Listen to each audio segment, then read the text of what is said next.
On this episode, I'm going to be showing you one of the #1 most common leak that is hidden inside your toilet, and you can fix it. So stay tuned.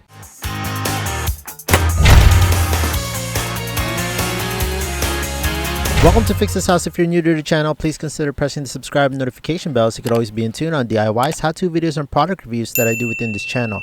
So lately, I've been flushing my toilet, and once I flush it, there seems to be a leak right underneath the toilet tank. Now, right when we open the toilet tank, there is the toilet tank cover. Right when you open that, you will see these two tank bolts located on each side of the tank. Now, the very first thing that you want to do is you want to turn off the water supply. Now, there you have an option whether you want to take off the water supply hose that is connecting to the tank. But for me, I'm just going to keep it right on. And you are going to drain out all the water. So just keep flushing, or just keep the flush lever open to drain out all that water. But unfortunately, right when you do that, there's going to be still some leftover water that's going to be sitting on the very bottom of that tank. So the solution for that is you can either use a sponge, a rag, but for me, I have this fluid syringe that I like to use. So I'll leave the link on the description down below if you want to get one of these products, and also the tools that I use in this video. Now, this is very easy to use. It's just a little fluid syringe. You can also use this for your automotive fluids as well. But this is a very useful tool to have because it makes it a lot easier. If you have a turkey baster, that works as well. I'll leave that on the link on the description down below as well. Now, it doesn't get everything, but to fully dry everything, just take a rag and you're just gonna go and dry off the rest of the remaining water. Now, the next step that you're gonna do is now you're gonna go and check out what is the status of each of those tank bolts. Now, I'm just going to replace them straight out, but it's up to you if you want to reuse it and just clean around it. But this video is mostly just to show you how to replace it so you don't have this issue coming back. Now, I'm just going to be using this ratchet tool. Now, this is going to be a 13mm deep socket. And I'm going to be using this tool. It's going to be located on the link on the description down below as well. The extension is very optional. It's up to you whether you want to use it or not. It just makes the job a little easier. Take out the nuts located on tightening the bolt. You're going to take a flathead screwdriver and you are going to just go and unscrew this bolt.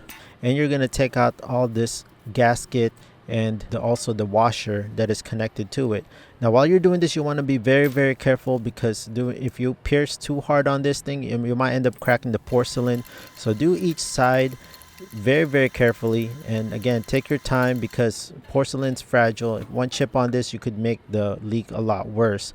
So just take your time, take those off. You're going to take off the rest of the gasket right underneath the tank, and you see how there's a little bit of debris or a little bit of calcium buildup around the holes. So I like to use my nylon brush, and I'm just going to clean out all that debris, all that stuff, because you want to make this clean so for the new gasket to be sitting in place, it'll be nice and watertight. Okay, so now you can either, if you took this off, you can install it back on. And for me, I didn't ended up taking it off, so I'm just going to keep it right installed because you can technically work on it with it still attached. But if you want to take it off, it's totally up to you. This is your time for now to just go and clean around. I like to use this bleach cleaner by Clorox. I just like to clean around before I install anything, just so that this is the perfect opportunity to clean around here and take out all that nasty stuff under there and make it look presentable and actually cleaner while you're working. Now, this is the tank bolt kit that I'm going to be using. Tank to bolt kit. It has all the gaskets, it has all the tank and bolts. I'll leave the link on the description down below for this product. Very easy to use. So right when you open this, you also have a tank gasket right here. Now, this is very awesome. You don't need to use it. You can reuse your old one, but it comes with all the hardware that you need. Now, for this one, it's pretty easy. You just slap it underneath the tank, and then you carefully just push it down. Make sure that it is nice and aligned. Now, you have two options to do this project. The first option is that you can put this gasket on the bolt or the screw. You're going to take that and you're going to go and run it through. You're just going to run it through the tank first.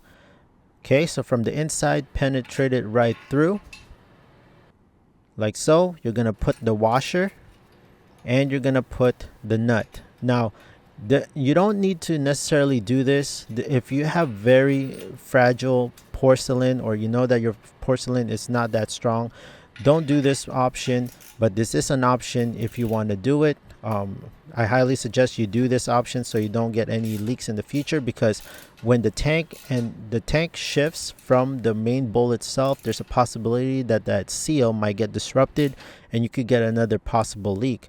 So I highly suggest this option, but you don't necessarily need to do this. Okay, so you're gonna go and tighten that with hand tighten only. Don't over tighten because you might crack that porcelain. You're gonna do the same thing on the other side. Put the rubber gasket through that bolt, and you're gonna go and feed it right through that tank, and you are gonna secure it once again. Put the washer and the nut right through that bolt. All right, so make sure you just hand tighten it. Be very, very careful. Porcelain is fragile. Just hand tighten it. You're gonna take this tank gasket, put it over, and you're just gonna slowly guide it all the way through those holes, and make sure everything is nice and aligned. And yeah, my flush valve top cover kind of fell out. If that happens, they're easy. Just take it and place it back on top. No biggie. All right, the next step you're gonna do now is you're gonna put the washer on top of the gasket, and you are gonna pretty much just do the reverse. I'm gonna try to do this with one hand because the other hand is holding the camera. It is very possible to do this with one hand. You are just gonna put the nut on one hand and just thread it right through. Just careful and precision. Just be very, very careful and take your time. Again, so just hand twist it all the way through the end, and then you're gonna use your 13mm deep socket wrench. Again, there's a half, there's 3/8 ratchets that you can use, even a quarter. Totally up to you. I'll leave all the tools I use in the bottom link on this video. Okay, so now you're gonna attach back the water supply hose to the tank. Turn on the water supply and just watch the whole tank fill up. Now while this is happening, just go around the tank and look for any types of leaks. If there's any leaks that is happening still, turn off the water supply and reassess everything. Check if you have everything nice and tight, secured, and you don't over tighten it, because if you do, there possibly cracks on the porcelain, and that's what's causing the leak. But as you can see here, there are no more leaks. Everything seems to be good, and it's a very, very simple fix, friends. This project you can easily do as a DIYer. And again, this is the most hidden common leak that a toilet can have, because you can look around your toilet and not see it because that leak is right underneath that tank between your bowl. All right, friends, so if you found this video very, very helpful, friends, it's very easy. Please hit that big thumbs up, press the subscribe notification bell, and I'll see you, friends, on the next DIY video.